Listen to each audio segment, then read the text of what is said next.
혹시 특송이나 간증하실 분 없으신가요? 주일 오후 예배 때도 특송이나 간증을 준비하셔서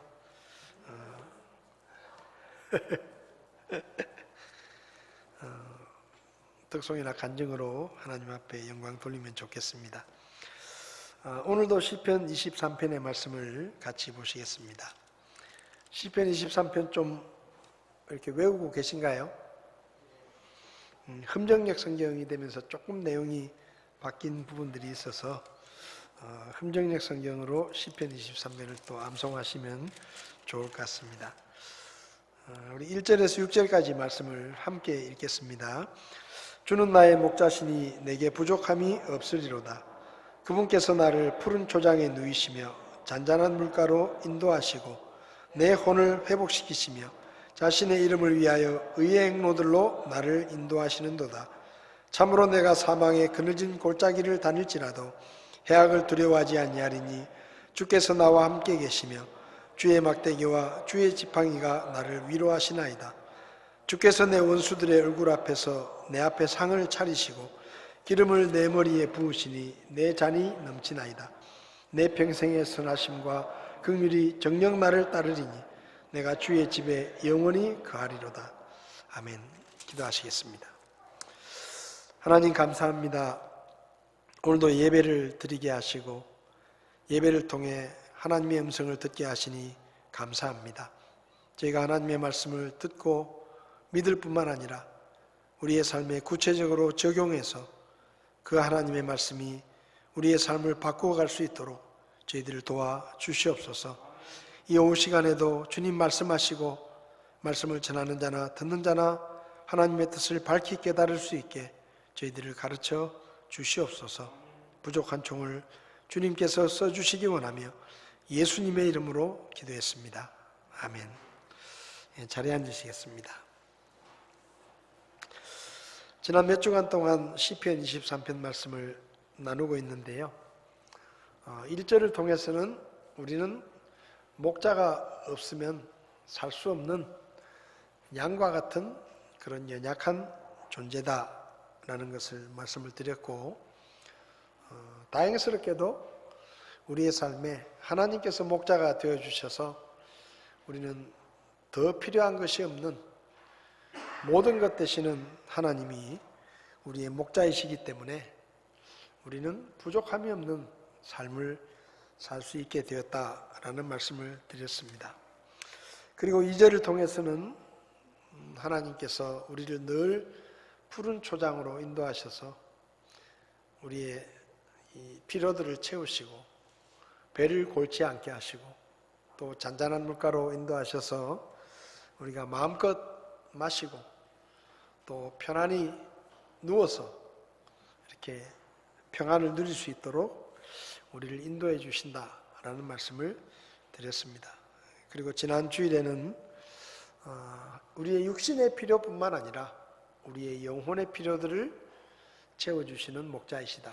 그래서 우리의 죽은 영혼을 살려주셔서 다시 하나님과 관계를 맺게 해주시고, 그리고 우리가 지치고 피곤할 때 우리에게 지치지 않는 새 힘을 허락하시는 분이 하나님이시다라는 말씀을 드렸습니다.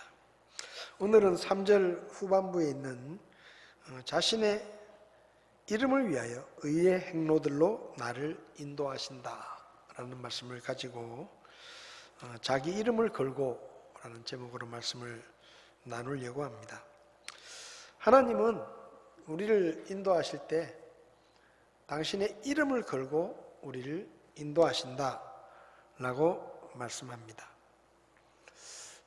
농산물 시장이나 마트에 가면 이 구절이 의미하는 바를 제일 정확하게 이해할 수가 있습니다.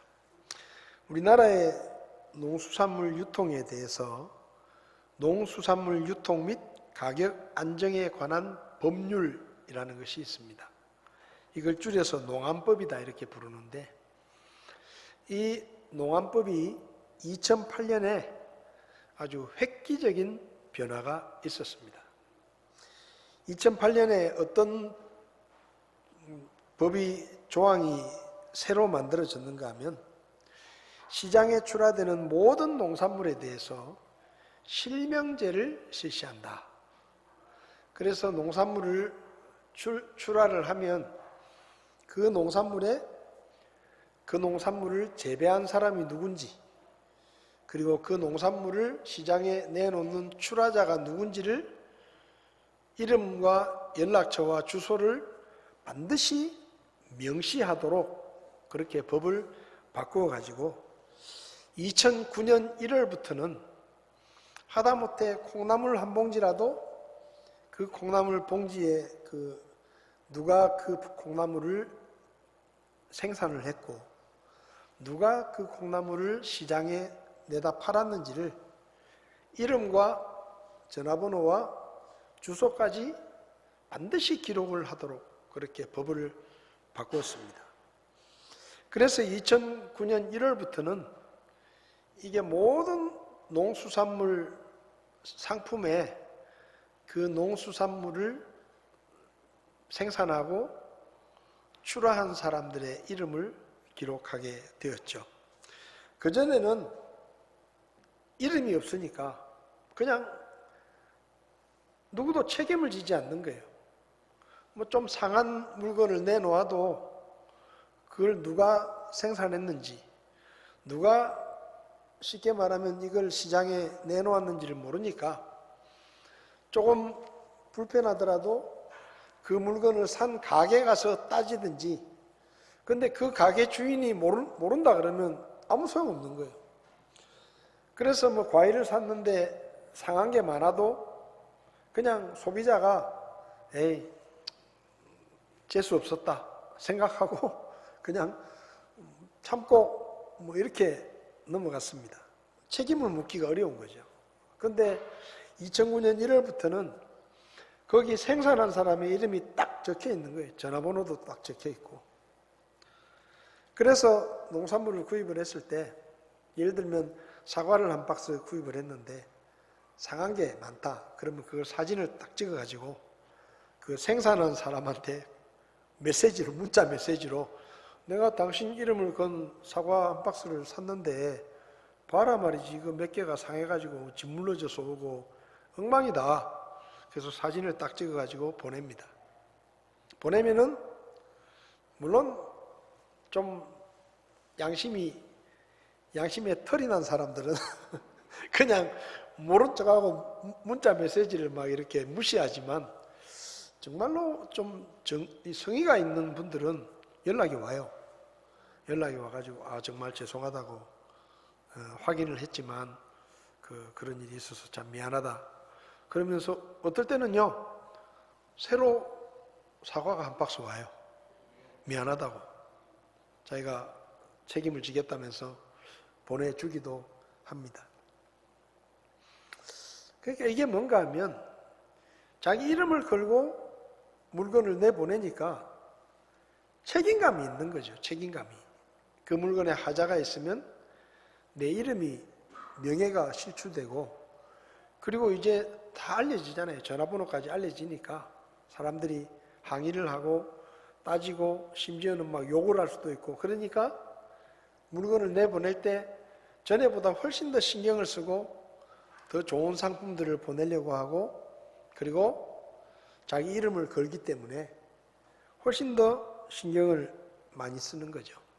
오늘 본문의 말씀이 그 말씀입니다. 자신의 이름을 위하여 우리를 의의 행로로 인도하신다. 하나님께서 우리를 인도하실 때 자기의 이름을 걸고 자신의 명예를 걸고 우리를 올바른 길로 좋은 길로 인도하신다라는 그런 뜻입니다.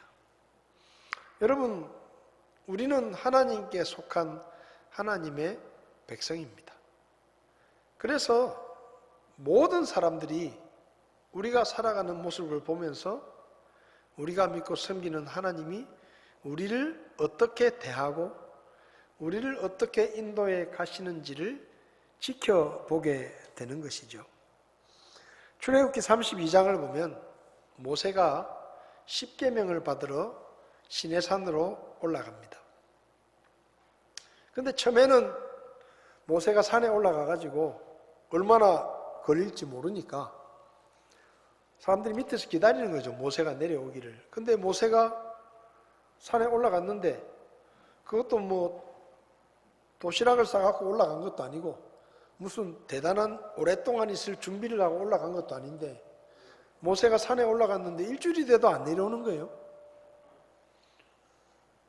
또 다른 사람은 산에 절대 올라오면 안 된다고 금지를 시켜놓으니까 이게 모세가 산에 올라가가지고 뭐 어떻게 됐는지 아무도 모르는 거예요.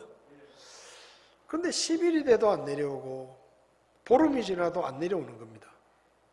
뭐 어떤 일이 벌어졌는지 모르는 거죠.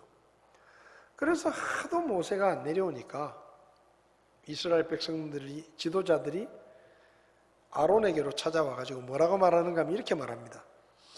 모세가 지금 산에 올라간 지가 꽤 오랜 시간이 지났는데 아무 연락도 없고 내려오지도 않으니까 이게 모세가 죽었는지 살았는지 우리가 어떻게 알겠냐. 뭐 큰 일이 있었는지도 모르겠다. 그러니까 당신이 우리를 이집트에서 데리고 나온 신의 형상을 만들고 앞으로 우리를 인도할 신을 만들어라. 그렇게 요구를 해요.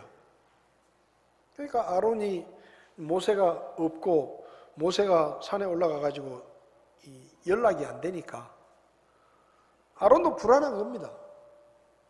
그래서 모세가 있으면 모세가 막 이스라엘 백성들을 야단을 칠 텐데 아론은 또 어떻게 보면 모세가 리더고 아론은 그냥 이렇게 보조하는 입장이니까 뭐 세게 얘기도 못하고 그래서 자꾸 이스라엘 백성들이 와가지고 보채니까 아론이 할 수 없이 그래 그러면 그 너희들이 이 귀에 귀걸이를 하고 있는 금을 모아가지고 가지고 와라. 그렇게 이야기를 하고 금을 모아가지고 오니까 그걸 녹여가지고 금송아지를 하나 만듭니다. 그리고 금송아지를 만들어가지고 제단을 만들고 그 제단 위에 금송아지를 딱 올려놓고 아론이 백성들에게 이렇게 말합니다. 자, 이게 우리를 이집트에서 데리고 나온 신이다. 그리고 앞으로 이 신이 우리를 인도에 갈 것이다. 라고 얘기를 해요. 그러니까 이스라엘 백성들이 그 금송아지 신에게 제물을 바치고 그 앞에 나와서 춤을 추고 잔치를 벌리고 그리고 쉽게 말하면 우상숭배를 하게 되는 것이죠. 근데 산꼭대기에 모세와 함께 있던 하나님이 모세는 이걸 몰랐는데 하나님은 다 아시는 거죠. 그래서 하나님께서 출애굽기 32장 내용을 보면 하나님께서 모세에게 밑에 내려가라. 지금 이 백성이 금송아지를 만들어 놓고 우상숭배를 하고 있다. 저런 못된 짓을 하고 있다. 하고 모세를 내려보내면서 모세에게 뭐라고 말씀하시는가 하면 야, 정말 이제 나도 지쳤다. 저 인간들 정말 구제불능이다. 내가 지금까지 참고 또 참고 참았는데 이제는 금송아지를 만들어 놓고 그게 나라고 우상숭배를 하고 있으니 도저히 이제는 더 이상 못 참겠다. 내가 저것들을 그냥 싹 쓸어버리고 다 죽여버리고 모세야 내 후손들로 내가 내 백성을 삼아가지고 이제 저놈들 다 죽여버리고 너하고 같이 내가 내 뜻을 이루어 가야 되겠다. 그렇게 말씀을 하십니다. 그러니까 모세 입장에서는 한편으로 생각하면 속상한 일이지만 한편으로 생각하면 야, 아브라함의 후손이 다 없어지고 이제 모세 후손이 하나님의 백성이 되는 거예요. 그러니까 모세가 믿음의 조상이 되는 겁니다. 그런데 모세가 하나님 앞에 뭐라고 기도하는가 하면 이렇게 기도합니다. 하나님, 생각해 보십시오. 저 백성들이 말을 안 듣고 하나님의 마음을 아프게 한다고 해서 하나님이 그렇게 저들을 다 죽이고 제 후손들로 하나님의 백성으로 삼으시면 그걸 지금 지켜보고 있는 이집트 사람들이 뭐라고 하겠습니까? 명색이 하나님이란 분이 자기 백성이라 그러면서 이집트에서 그 능력을 행하고 기적을 행하고 그 난리를 치면서 자기 백성을 구원해가지고 해방시켜서 데리고 나갔는데 기껏 광야에서 말 좀 안 듣는다고 다 죽여버리면 그 이집트 사람들이 아이고 저 하나님도 참 한심하다. 자기 백성을 그렇게 애를 써가지고 데리고 가놓고 광야에서 그렇게 다 죽일 것 같으면은 뭐 하려고 그렇게 힘들게 자기 백성들을 데리고 나갔냐 하고 하나님을 욕하지 않겠습니까? 그렇게 말을 하는 거예요, 모세가. 그러니 하나님, 저 백성들을 다 죽이시겠다는 그 뜻을 돌이키십시오. 그렇게 모세가 충고를 해요. 하나님에게 충고를 합니다. 하나님은 다 쓸어버리겠다고 하시는데 하나님, 제 생각이 그게 아닙니다. 그렇게 하시면요 괜히 하나님만 욕먹습니다. 그러니 그렇게 하지 마십시오 라고 이제 모세가 충고를 했는데 성경을 보면 재밌어요. 하나님께서 마음을 돌이키셨다 그랬어요. 하나님께서 마음을 돌이키셨다. 모세 말을 듣고 물론 하나님이 다 아시죠.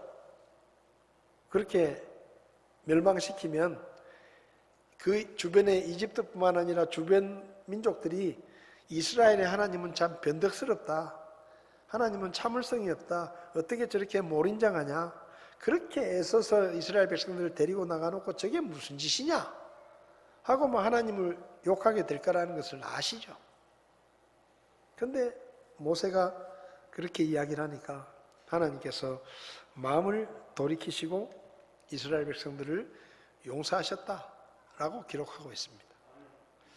여러분, 이스라엘 백성들은요 하나님의 명예가 걸린 백성이에요. 이스라엘 백성들은 이스라엘 백성들이 어떻게 되느냐에 따라 그들을 인도하고 계시는 하나님이 조롱거리가 될 수도 있고 사람들이 하나님을 두려워할 수도 있습니다. 그러니까 이스라엘 백성은 하나님의 명예가 걸려있는 민족이에요. 그러니까 하나님도 그 이스라엘 백성들에 대해서 함부로 하실 수가 없는 겁니다. 그들을 말을 좀 안 듣는다고 다 멸망을 시키면 하나님 명예에 큰 해가 되는 거죠. 그러니까 하나님이 참으시는 거예요. 자기 이름을 걸고 자기의 명예 때문에. 여러분, 이스라엘 백성들이 솔로몬의 우상 숭배로 인해서 나라가 둘로 쪼개집니다. 북왕국 이스라엘과 남왕국 유다로 나뉘어지죠. 우상 숭배 때문에. 근데 나라가 둘로 나눠졌는데도 우상 숭배를 포기하지 않고 계속해서 우상 숭배를 해가지고 북왕국 이스라엘은 아시리아라는 이방 민족에게 멸망을 하고 남왕국 유다도 바빌론의 침략을 받아가지고 두 나라가 망해버립니다. 그리고 이스라엘 백성들은 흔적도 없이 뿔뿔이 흩어졌습니다. 포로로 잡혀가기도 하고 수많은 사람들이 죽고 그때부터 나라도 없으니까 온 사방으로 뿔뿔이 흩어졌어요. 근데 그 이스라엘 민족에게는 하나님의 명예가 걸려있고 하나님께서 아브라함에게 하신 약속이 있기 때문에 하나님께서 그렇게 전 세계에 뿔뿔이 흩어져 살던 이스라엘 백성들을 다시 팔레스타인 땅으로 모으셔가지고 바빌론의 유다가 망한 지 2534년 만에 1948년 5월 14일에 이스라엘이라고 하는 나라가 팔레스타인, 아브라함에게 주셨던 그 땅에 다시 세워집니다. 이스라엘 나라의 국기의 상징이 뭐냐? 다윗의 별입니다. 다윗의 별 모양을 달고 국기를 세우고 다시 하나님의 백성인 이스라엘 민족들이 이스라엘이라고 하는 이름으로 나라를 세워요. 나라가 망한 지 2534년 만에. 여러분, 이건요, 인류 역사상 있을 수가 없는 일이에요. 2500년이 넘도록 나라도 없이 뿔뿔이 흩어졌던 사람들이 다시 하나님의 뜻에 의해서 약속의 땅에 모여서 기적적으로 이스라엘이라고 하는 나라가 생깁니다. 이스라엘 인구가 유대 땅 본토에 사는 사람들만 937만 5695명입니다. 이 통계가 발표될 때 세계 인구의 0.12%밖에 되지 않습니다. 전 세계에서 인구수로 등수를 매기면 이스라엘은 95위예요. 95등. 그러니까 전 세계 인구수로 등수를 매기면 이스라엘은 저 끄트머리 보이지도 않습니다. 95등이에요. 그런데 이 조그마한 이스라엘이 전 세계 경제, 사회, 문화, 예술, 과학, 교육, 기술, 심지어 국방력까지 전 세계를 주도하고 있습니다. 우리나라도 이스라엘에서 아이언돔인가 그걸 도입을 하려고 하는데 기술을 잘 안 줍니다. 여러분 뉴스 보셨는지 모르지만 팔레스타인에서 미사일을 쏘면 그 미사일 중에 95%를 이스라엘에서 요격을 해가지고 땅에 떨어지기도 전에 공중에서 다 박살을 냅니다. 그 기술이 소위 말하면 아이언돔인데, 그래서 예를 들면 시리아나 이런 데서 미사일을 100발을 쏘면 그 중에 이스라엘 땅에 떨어지는 미사일은 5발밖에 안 돼요. 95발은 다 공중에서 맞춰가지고 떨어뜨리는 거예요. 세계 최첨단 방어 체계를 갖추고 있습니다. 그리고 이스라엘이 시리아에서 미사일을 한 발 쏘면 이스라엘은 10발을 쏩니다. 여러분, 이스라엘이요, 무시무시한 나라예요. 인구는 이렇게 95등밖에 안 되지만 옆에서 어느 나라가 미사일을 쏘면 4배, 5배로 막 갚아줍니다. 그래도 그 주변에 있는 중동 국가들이 이 이스라엘을 때려 죽이고 싶은 마음은 굴뚝같이 있어도 함부로 못해요. 괜히 한 대 때렸다가 10대 맞으니까. 그리고 이스라엘 뒤에 누가 있냐? 미국이 있어요. 미국의 경제, 사회, 정치, 교육, 문화, 유대인들이 장악을 하고 있습니다. 여러분, 미국 대통령 누가 되는지 아세요? 유대인들이 지지하는 사람이 미국 대통령이 됩니다. 유대인들이 반대하면 미국에서 정치도 못해요. 유대인들이 가지고 있는 은행이 문을 닫으면 미국 경제가 스톱이 됩니다. 그러니까 유대인들이 미국 전체를 컨트롤하고 있기 때문에 미국이란 나라도 이스라엘에 대해서는 절대로 함부로 못해요. 트럼프 대통령 때 미국 대사관이 예루살렘으로 이사를 했습니다. 원래 텔아비브에 있었는데 이 텔아비브에 있는 미국 대사관이 예루살렘으로 이사를 했어요. 주변에 있는 중동 나라들이 난리가 났습니다. 왜냐하면 예루살렘은 이슬람 사람들에게도 성지인데, 자기들의 도시인데, 그 자기들의 도시를 미국 대통령이 이스라엘의 수도로 인정을 하는 게 대사관이 옮겨온 행동이거든요.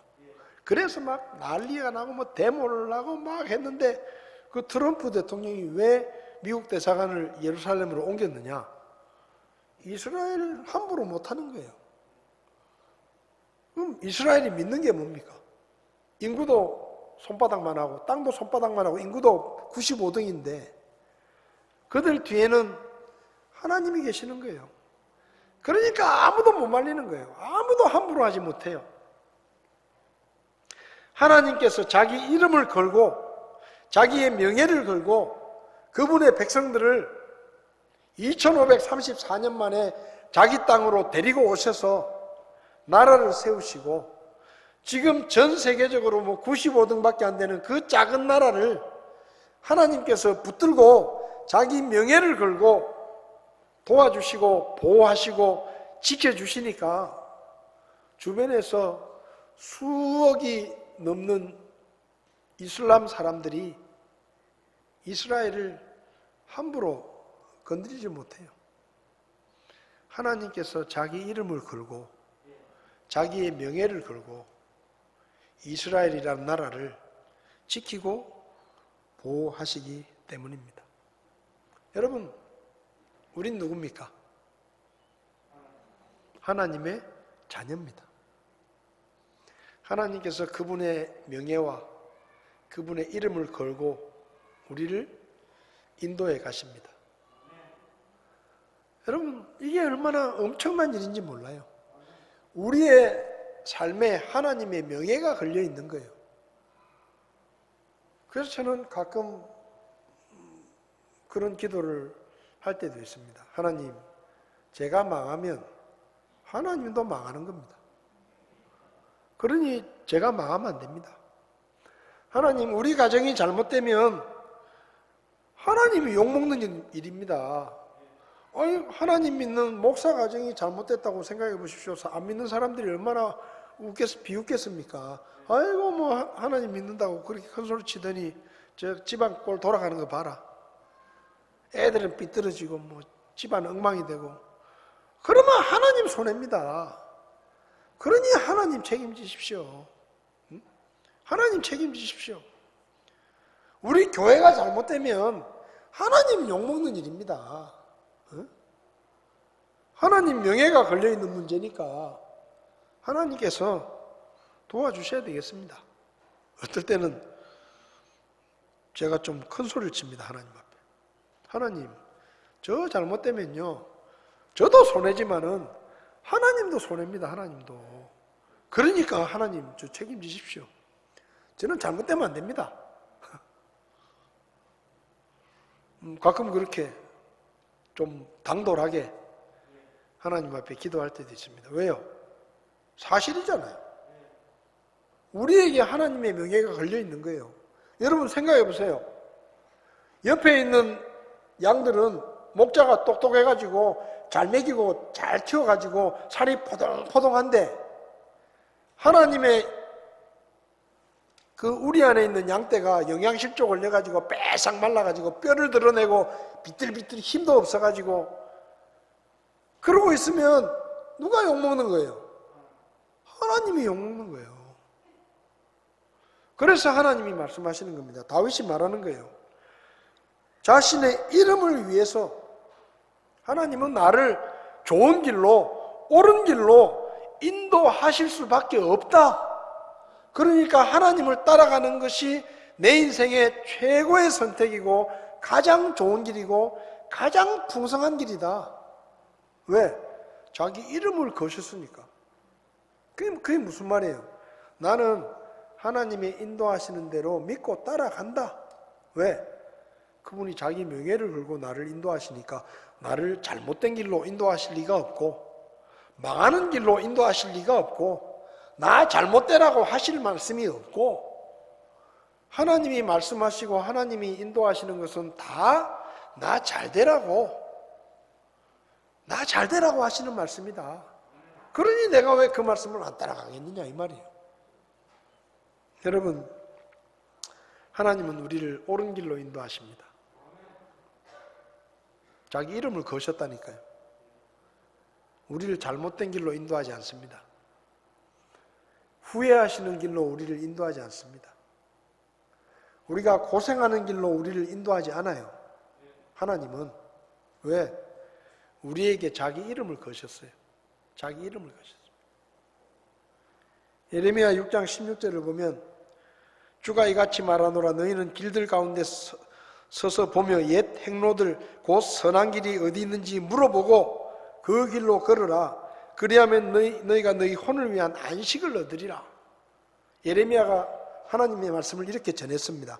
너희들이 너희들이 지금 잘못 가고 있는데 잘못된 길을 돌이켜서 옛날 너희 조상들이 걸었던 믿음의 길, 순종의 길로 걸어라. 그래야 너희가 편할 수 있다. 근데 그러나 그들이 말하기를 우리가 그 길로 걷지 아니하리라 하였으며, 이스라엘 백성들이 하나님께서 우상 숭배를 하니까 자꾸 대언자들을 보내가지고 그 잘못된 길이다, 그리 가면 안 된다, 망한다, 큰일 난다 끊임없이 경고하셨는데, 이스라엘 백성들은 우리는 하나님 말 안 들어, 그냥 우리가 가고 싶은 대로 갈 거야, 그렇게 갔다 이 말이야. 그래서 결과가 뭡니까? 망했어요. 망했습니다. 여러분, 하나님이 어떤 목자이신지를 알아야 돼요. 하나님은 우리에게 그분의 이름을 거셨어요. 그래서 그분은 우리를 좋은 길로 인도할 수밖에 없고 우리를 풍성한 길로 인도하실 수밖에 없어요. 왜? 우리가 잘못되면 그분이 명예가 실추되니까. 그러니까 하나님이 말씀하실 때는 아무 소리 하지 말고 그냥 따라가면 됩니다. 여러분, 우리 인생은 어떻게 보면 지뢰밭과 같아요. 마귀가 우리 인생의 길에 지뢰를 너무 많이 심어놨어요. 우린 잘 몰라요. 괜히 엉뚱한 길로 가다가 지뢰 밟아가지고 발목도 다치고 손해도 보고 고통도 당할 수 있습니다. 전방에 가면 이 비무장지대 수색대를 가면 수색대가 수색을 나가면 제일 앞에 누가 가느냐? 제일 경험이 많은 고참이 갑니다. 왜? 그 고참은 그 길을, 지역을 잘 아니까. 그러면 그 신병들은 그 고참 발자국만 밟고 가요. 괜히 거기서 자기 마음대로 가겠다고 옆으로 가다가 지뢰 밟아가지고 발목이 없어질 수도 있고 그냥 막 죽을 수도 있어요. 그러니까 조심조심 하면서 고참병 발자국만 밟고 가는 겁니다. 그게 제일 안전하니까. 여러분, 우리가 제일 안전한 길이 하나님의 발자국을 따라가는 길입니다. 그 길이 제일 잘 되는 길이고 제일 좋은 길이에요. 그분의 이름을 걸고 우리를 인도하시는데 괜히 엉뚱한 데 가가지고 지뢰 밟아가지고 마귀의 지뢰를 밟아가지고 시험받고 고통받고 손해보고 피곤하고 그렇게 살지 마세요.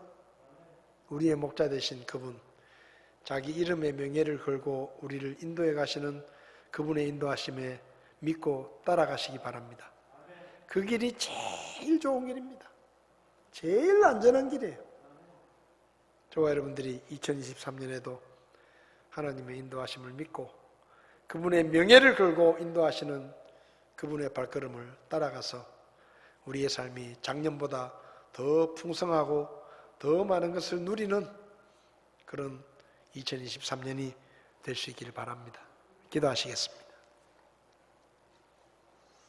하나님 아버지, 우리는 앞으로 우리 인생에 어떤 일이 찾아올지, 어떤 길을 가게 될지 잘 모릅니다. 그래서 우리는 어리석은 양처럼 우리가 가고 싶은 길을 가려고 합니다. 그렇지만 하나님, 우리의 목자 되신 하나님께서 당신의 이름을 걸고 당신의 명예를 걸고 우리를 반드시 좋은 길로, 잘 되는 길로 인도하실 것을 믿고 올 한 해도 하나님의 인도하심대로 잘 따라갈 수 있도록 저희를 도와주십시오. 그래서 주님 안에서 더 풍성함을 누리고 더 많은 것들을 누리며 주님 안에서 풍성한 삶을 사는 올 한 해가 될 수 있게 도와주시기 원합니다.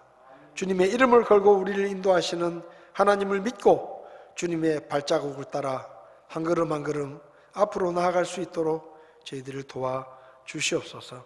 오늘도 귀한 말씀을 감사드리며 예수님의 이름으로 기도했습니다. 아멘. 예배를 마치겠습니다.